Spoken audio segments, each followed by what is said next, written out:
What if the country you thought would break under pressure was actually building the cage you were about to walk into? That question should bother you, because that is exactly what happened, and the people who got it wrong were sitting inside the most powerful building on Earth.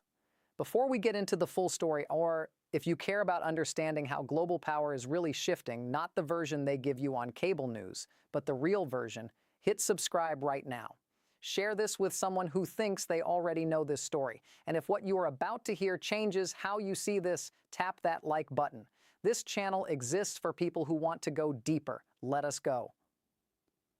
For months, the message out of Washington was basically this: Canada is small. Canada is dependent. Canada will fold. The 25% tariffs were not a question. They were a statement. A declaration of leverage, the kind of move that says we hold all the cards and we know it. And for a while, it looked like that confidence might be justified. Canada's economy sends the majority of its exports to the United States. The two countries share the longest undefended border on the planet. Their energy systems, their supply chains, their manufacturing networks, all deeply structurally connected. On paper, it made sense. If you squeeze hard enough, a country that dependent has to come back to the table. But there is a difference between reading the map and understanding the terrain. Mark Carney did not do what Washington expected. He did not storm out of meetings. He did not give fiery speeches condemning the tariffs. He did not go on television and threaten consequences. He went quiet. And that silence, that deliberate, disciplined silence, was not a sign of weakness. It was the first move in a much longer game. Here is something worth understanding about how real strategic pressure works. When your opponent goes silent, when they stop reacting to your noise, there are really only two explanations. Either they have nothing left to say, or they are too busy doing something to bother talking. In this case, it was the second one.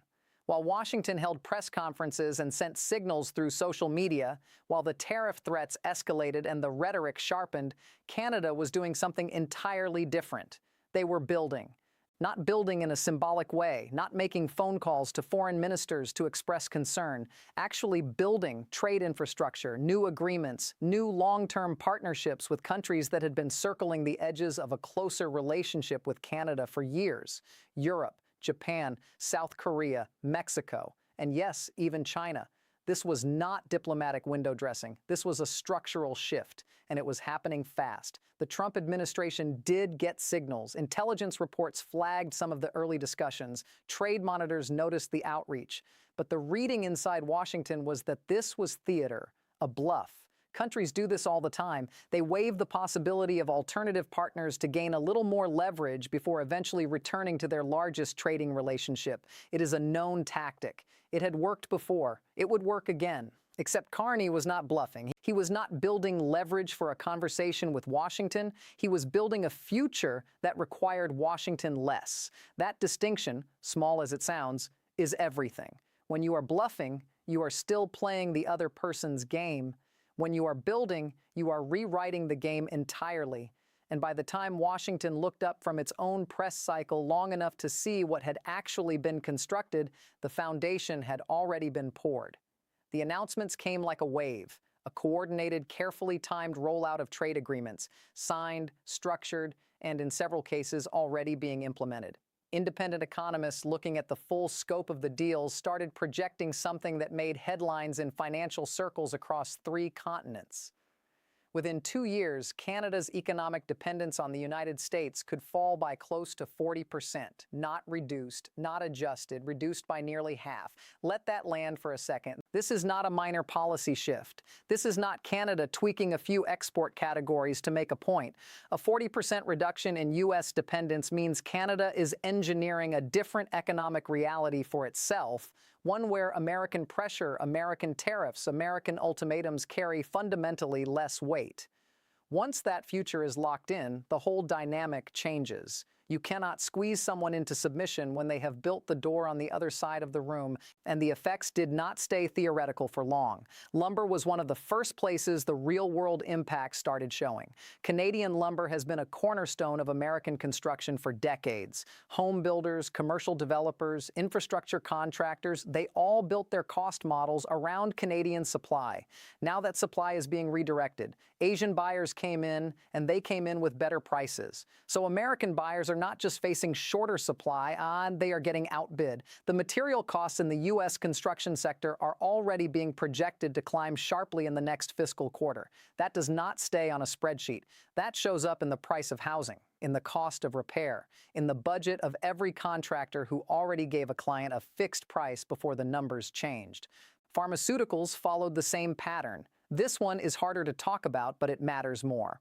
Canada produces a significant share of the generic medications that Americans depend on for daily health management. Blood pressure medications, insulin alternatives, treatments that millions of people need consistently, reliably, affordably. Under the new trade structure Canada is building, those supplies are being prioritized differently. Canada first, then European partners under the new agreements, then further down the list, U.S. buyers.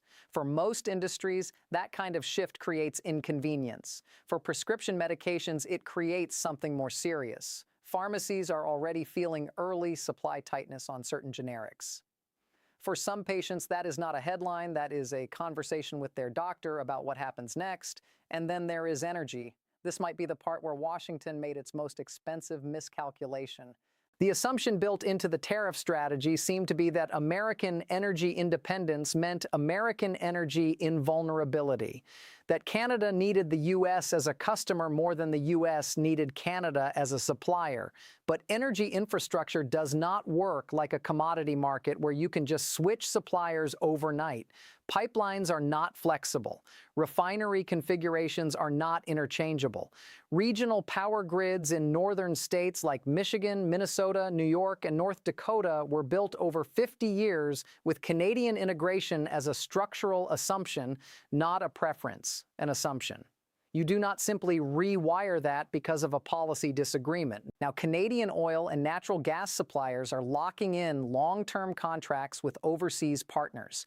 Predictable revenue, stable deals, customers who are not going to change the terms based on a political mood. And once those long-term commitments are signed, they take priority. Not because of politics, because of contracts. The American market, which used to be the default, is now competing for access rather than receiving it. In the near term, that means rising energy costs in the states most dependent on Canadian supply.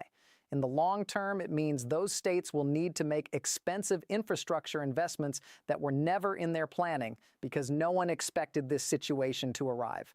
Warren Buffett looked at all of this and said what very few people in Washington were willing to say out loud, that America was learning an expensive lesson, that when you disrupt a long-standing trade relationship without fully calculating the consequences, the market corrects you. Buffett is not a political voice. He does not chase news cycles. When someone with his track record of reading economic reality looks at a situation and uses the word expensive, the people building budgets pay attention. And what he was describing was not just a financial loss. It was something deeper, the erosion of something that takes much longer to build than it takes to break. Trust, predictability, the confidence that a deal you make today will still be honored under pressure tomorrow. In global trade, that confidence is not just a nice thing to have. It is the foundation everything else sits on. Supply chains are built on it. Investment decisions are made based on it. Long-term contracts, research partnerships, manufacturing integrations, all of it depends on the belief that the party across the table will behave consistently. Once that belief starts to weaken, the damage is not just economic, it is structural, and it spreads. Now pause here for a moment, because you deserve a real ask, not just a placeholder. If this story is revealing something about how global power actually works that you have not heard explained this clearly before, this channel is where that kind of analysis lives. Every video, every story, the version underneath the version. So if you have been watching for a while and you have never shared one of these, this is the one.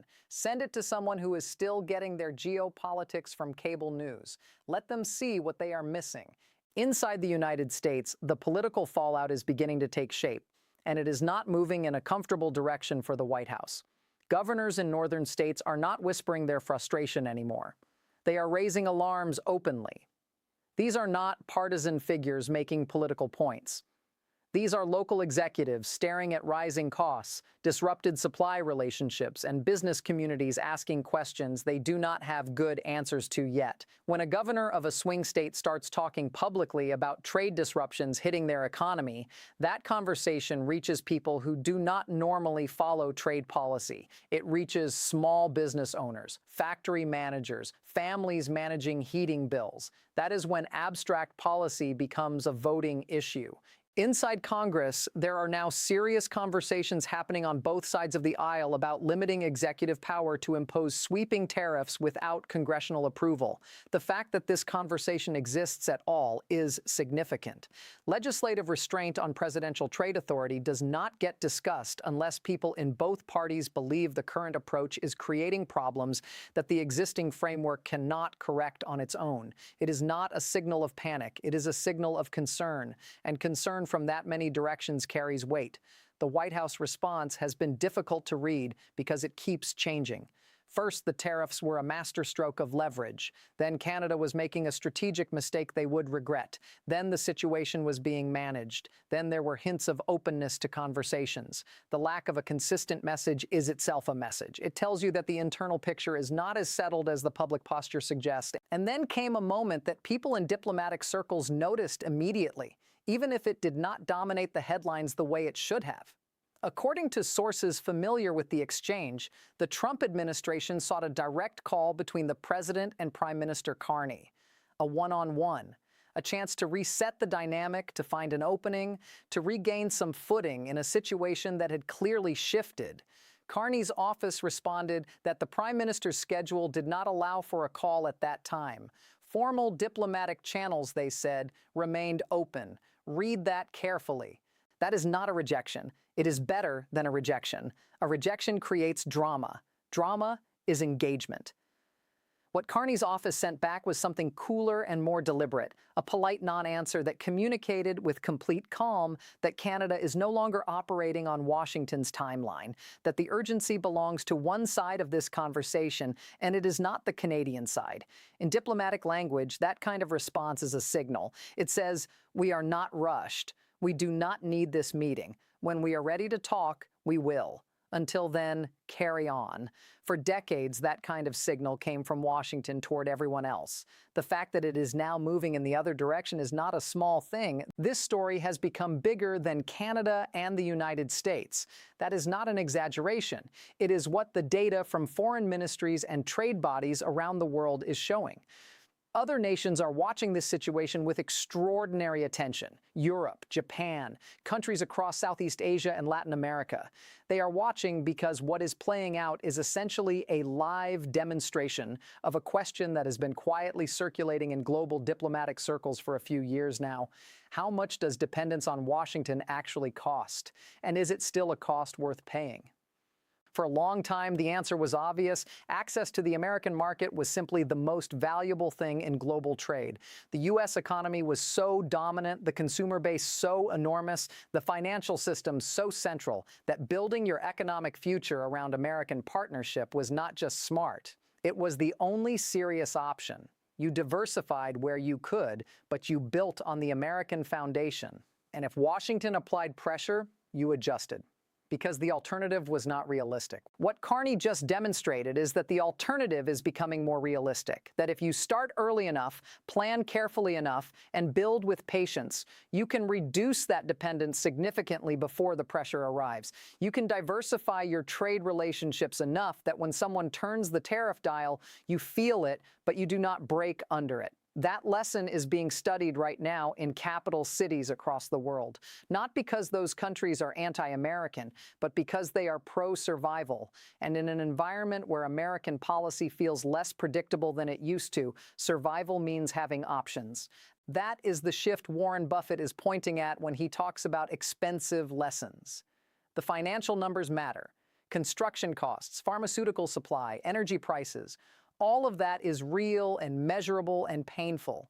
But the deeper cost is the erosion of the American brand as the world's most reliable economic partner. That brand was built over generations. It made the dollar the world's reserve currency. It made American institutions the anchor of global financial stability. It made access to American markets the thing every developing economy worked toward. That brand is an asset. And like all assets, it can be depreciated through misuse. Now look at what the two sides of this situation actually look like in practice. On one side, a strategy that has shifted week to week, sometimes day to day, relying on volume and escalation to produce results, producing mixed messages and internal confusion.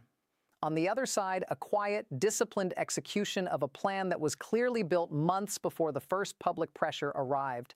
No emotional reactions, no improvisation, no noise, just steps in sequence toward a destination that was already mapped out. The contrast is not subtle, and the world is not missing it. So what does Washington actually do from here? The options are real, but none of them are comfortable. Escalate the tariffs further, and you increase the cost of Canadian goods for American businesses and American consumers. You also push Canada's new trade partners into making their own relationships with Canada even more durable, because now they see the long-term value clearly. Negotiate, and you are negotiating from a position that is demonstrably weaker than it was 6 months ago, which shapes every term of the conversation. Do nothing and watch the relationship continue to restructure itself around new realities that do not include American centrality. There is no easy path back to the situation as it was. That situation assumed a level of Canadian dependence that Canada has been systematically dismantling. You cannot leverage what no longer exists. What this moment reveals, and this is the part that extends beyond trade, beyond tariffs, beyond any single administration, is something about the nature of power in a world that has more options than it used to. Power used to be about size, about GDP, about the ability to apply overwhelming economic force and watch smaller players adjust. That kind of power still exists, but it is becoming less absolute because the infrastructure of alternatives is more developed than it has ever been. Trade networks are more diverse. Financial systems outside the dollar are more capable. Diplomatic relationships that used to run exclusively through Washington now run through Beijing, Brussels, Tokyo, and a dozen other hubs. In that world, size still matters, but preparation matters too. And patience, the kind of patience that builds quietly for months before the moment arrives, that matters as much as anything. Canada did not win a trade war. This is not a victory lap story. Canada made a strategic decision under pressure and executed it with discipline. The results are still unfolding. The relationship between the two countries still has to be rebuilt or restructured. There is real pain on both sides of the border, even if the pain is distributed differently than Washington expected. But what Canada demonstrated is something that goes beyond one bilateral dispute. It demonstrated that the playbook of overwhelming economic pressure, applied with confidence and certainty, does not guarantee the outcome it used to, because the other side of the table has been reading, has been learning, has been preparing, and when the moment came, they were ready. That is the lesson Washington woke up to. That is the lesson the rest of the world took note of. And that is the reason this story matters far beyond the specifics of lumber prices and pharmaceutical supply chains. It is a marker in time, a moment where the old assumptions were tested against new realities, and the old assumptions lost. The question going forward is not whether the United States will remain a dominant force in global trade. It will. The question is whether it will choose to lead with the kind of reliability and strategic depth that makes that dominance meaningful, or whether it will keep discovering, one expensive lesson at a time, that loudness and leverage are not the same thing. The board has changed. The question now is who is going to learn how to play the new game? And that answer, whatever it turns out to be, will shape the next chapter of this story in ways that will matter long after the current headlines have faded. One final thing before you go, and I am going to make this personal. If you made it to the end of this video, you are exactly the kind of person this channel is built for. You did not come here for the surface version. You came here because you want to actually understand what is happening and why. That is rare. So do not let this be the last video you watch here. Hit subscribe, turn on notifications, and the next time something is happening in the world and everyone around you is repeating the cable news version, come back here first, because the real version is always more interesting.